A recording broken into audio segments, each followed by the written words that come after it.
In the field of child development, the concept of brain plasticity suggests entire period of childhood and adolescence is a sensitive period of cognitive development.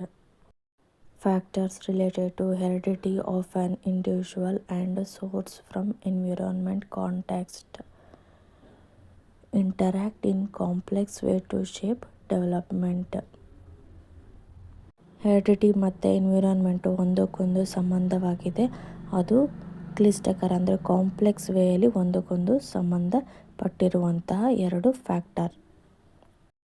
A child acquires the earliest socialisation relation from parents ಏನಾಗಿರ್ತಾರೆ, first ಮಕ್ಕಳನ್ನು socialisation ಮಾಡ್ತಾರೆ. ಅಂದರೆ ಮಕ್ಕಳನ್ನು ಹೊಸೊಬ್ಬರಿಗೆ ಪರಿಚಯ ಮಾಡಿಸ್ಕೊಡ್ತಾರೆ. ಹೊಸ ಎನ್ವಿರಾನ್ಮೆಂಟಿಗೆ ಕರ್ಕೊಂಡೋಗಿ ಮಗುಗೆ ಹೊಸ ಎನ್ವಿರಾನ್ಮೆಂಟು ಪರಿಚಯ ಮಾಡಿಸ್ಕೊಳ್ಳಿಕ್ಕೆ ಪೇರೆಂಟ್ಸೇ ಫಸ್ಟು ಸೋಷಲೈಸೇಷನ್ ಪರ್ಸನ್ ಆಗಿರ್ತಾರೆ. Okay. As per Jean Piaget theory of cognitive development, in which of the following stage do children begin to use symbol to represent object? That is pre-operational stage. According to JP, organized structure of knowledge in the brain are called schemas.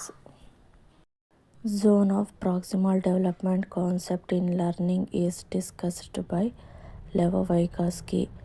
ZPD ಅಂತಂದರೆ zone of proximal development.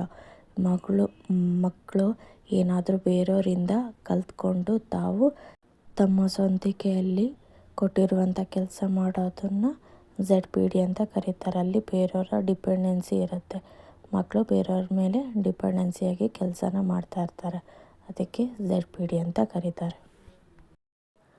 While describing the process of thinking, Lev Vygotsky categorically emphasized on the importance of culture.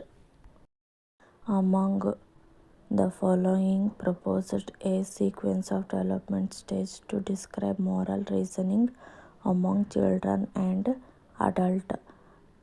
Lawrence Kohlberg.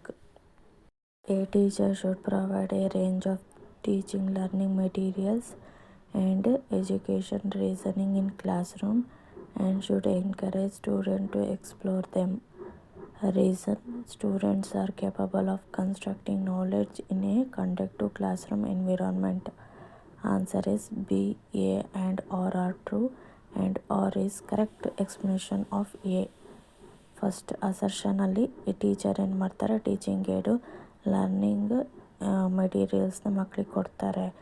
ಮಕ್ಕಳು second reason ಯಾಕೆ ಕೊಡ್ತಾರೆ ಅಂದರೆ students constructivism theory ಮುಖಾಂತರ ಕಲಿಯೋದಕ್ಕೆ help ಆಗುತ್ತೆ ಅಂತ ಹೇಳ್ಬಿಟ್ಟು ಟೀಚರ್ ಏನು ಮಾಡ್ತಾರೆ, ಲರ್ನಿಂಗ್ ಮೆಟೀರಿಯಲ್ಸ್ನ ಕೊಡ್ತಾರೆ. ಅದಕ್ಕೆ ಫಸ್ಟು ಎ ಅನ್ನೋದು ಕರೆಕ್ಟು, ಬಿ ಅನ್ನೋದು ಕರೆಕ್ಟು, ಎಗೆ ಬಿ ಅನ್ನೋದು correct reason. Next question. IQ are often criticized for biased norms.